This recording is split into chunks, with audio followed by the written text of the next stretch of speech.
اگر سہاگ رات کو خون نہ نکلے عورت کی رحم سے، عورت کی شرمگاہ سے، تو اس کا مطلب کیا ہو سکتا ہے؟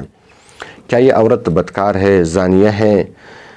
یہ بہت ہی اہم مسئلہ ہے. بہت سارے لوگ اس مسئلے میں گرفتار ہیں. بہت سارے لوگ اس مسئلے کی وجہ سے وہ نوبت طلاق تک پہنچی ہوئی ہیں. بسم اللہ الرحمن الرحیم. سہاگ رات منانے کا مکمل اسلامی اور شرعی طریقہ، یعنی کس طریقے سے سہاگ رات کو منایا جائے جو اسلام اور شریعت کے مطابق ہو. بالکل.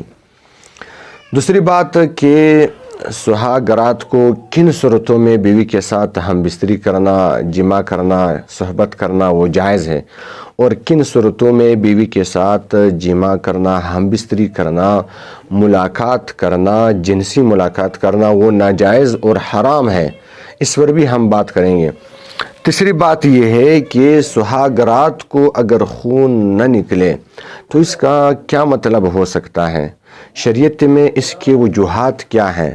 کیا اس کا مطلب یہ ہے کہ یہ عورت زانیہ ہے، بدکار ہے، یا اس کے اور بہت سارے مطالب اور مقاصد ہو سکتے ہیں. اس پر ہم تفصیل سے گفتگو کریں گے.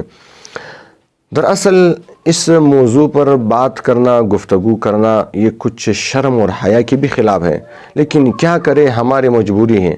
آج کے جو نیا جنریشن ہے، جو نیا نسل ہے، نئے نوجوان ہیں، اکثر کو ان مسائل کا سامنا پڑ سکتا ہے، اکثر ان مسائل کے شکار بھی ہے.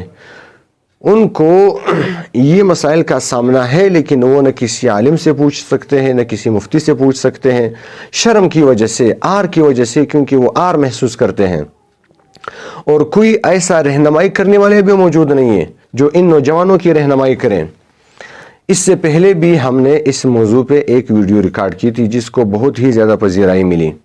سہاگ رات منانے کا اسلامی طریقہ یہ ہے کہ یہ بہت ہی مبارک رات ہوتی ہے. اس کو شب زفاف کی رات کہتی ہے، یعنی شب زفاف کہتی ہے. بہت ہی مبارک رات ہوتی ہے. اس رات کو بندے کی دعا قبول ہو جاتی ہیں. تو بہتر بات یہ ہے کہ میاں بیوی یعنی دلہا اور دلہن یہ آپس میں 2 رکعت نفل نماز ادا کریں. یعنی جیسے ہی یہ دونوں کمرے میں ایک ساتھ ہو گئے تو سب سے پہلے 2 رکعت نفل نماز پڑھ لیں. نفل نماز پڑھنے کا جو ہے وہ 2 طریقے ہیں. پہلا طریقہ یہ ہے کہ میاں وہ نماز پڑھائے اور بیوی جو ہے اس کی مقتدی بن جائے، اور دوسرا طریقہ یہ ہے کہ وہ جماعت کے بغیر نفل نماز ادا کریں، یعنی اکیلے طور پر 2 رکعت پڑھے. 2 رکعت پڑھنے کے بعد وہ جون سا بھی دعا مانگتا ہے اللہ جل شانہ سے، اس رات کو وہ دعا قبول ہو جاتی ہیں. قبولیت کے بہت سارے مقامات ہیں، ان میں سے ایک مقام یہ شب زفاف کی رات بھی ہے، کیونکہ یہ بہت ہی اہم اور بہت ہی مبارک رات ہوتی ہے. تو کوشش کرے اس رات میں اللہ جل شانہ سے بہت ساری دعائیں مانگیں. قبولیت کا مقام اور قبولیت کا جو ہے جگہ ہوتا ہے، قبولیت کا وقت ہوتا ہے. اس کے بعد بہتر بات یہ ہے دلہے کے لیے کہ وہ دلہن کو کچھ گفٹ دے دے، کچھ تحفہ دے دے، جو کچھ اس کے بس میں ہو، اس کے طاقت میں ہو وہ کچھ دے دیں. جو کچھ وہ دے سکتا ہے تو وہ دے دیں، یعنی ایک انگوٹھی ہو یا اس کے علاوہ اور کچھ بھی ہو تو گفٹ دے دیں. یہ بہت ہی بہتر بات ہے، یہ شب زفاف کی آداب میں سے ہے. اس کے بعد جو تیسری ادب ہے وہ یہ ہے کہ اس کے بعد میاں بیوی آپس میں ایک دوسرے سے اپنا تعارف کروائیں. یعنی نام کیا ہے، کہاں سے ہے، آپ کا چوائس کیا ہے، آپ کا پسند کیا ہے، یہ معلوم کرے تو یہ بہت ہی بہتر اور بہت ہی اچھی بات ہے، تاکہ پھر یہ دونوں آپس میں جو ہے وہ خوشی زندگی گزار سکیں. یہ تو ایک موضوع ہوا جس پہ ہم نے آپ کو بتا دیا. دوسری بات، کن صورتوں میں عورت کے ساتھ جمع کرنا، صحبت کرنا، ہم بستری کرنا شب زفاف کو جائز ہے اور کن صورتوں میں ناجائز ہے، حرام ہے بالکل. یہ بہت ہی اہم اور بہت ہی لازمی بات ہے، آپ توجہ سے سنیں. کبھی کبھار یہ عورت کو جو ماہواری آتی ہے جس کو حیض کہتے ہیں، یہ عورت کو مہینے میں ایک بار لازمی آتی ہے. کسی عورت کو 3 دن، کسی کو 5 دن، کسی کو 6 دن. ہر عورت کا اپنا ایک مخصوص جو ہے وہ ایام ہوتا ہے، مخصوص عادت ہوتی ہے. اگر عورت اس بیماری میں مبتلا تھی، اس کو حیض آیا ہوا تھا، وہ حیض میں مبتلا تھی عورت، تو اس صورت میں پھر عورت کے ساتھ جماع کرنا شب زفاف کو، سہاگ رات کو، یہ مطلقاً حرام اور ناجائز عمل ہے بالکل.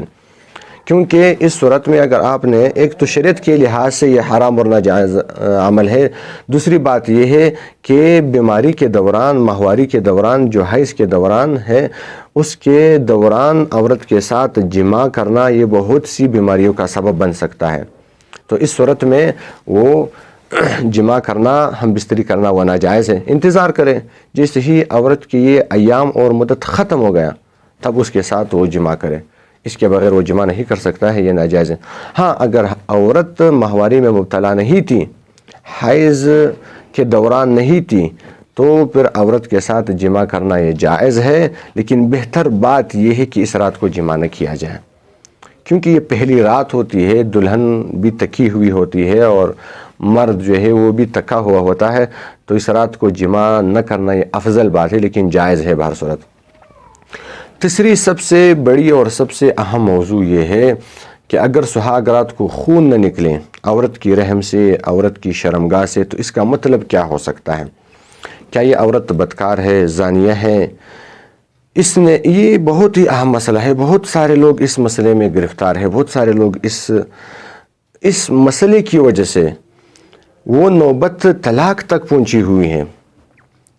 بہت سارے لوگوں کی شادیاں وہ اس بات کی وجہ سے ٹوٹ چکی ہے کہ سہاگ رات کو عورت کی شرمگاہ سے خون نہیں نکلی. تو اس کا مطلب یہ ہے کہ عورت زانیہ ہے، بدکار ہے، بری عورت ہے.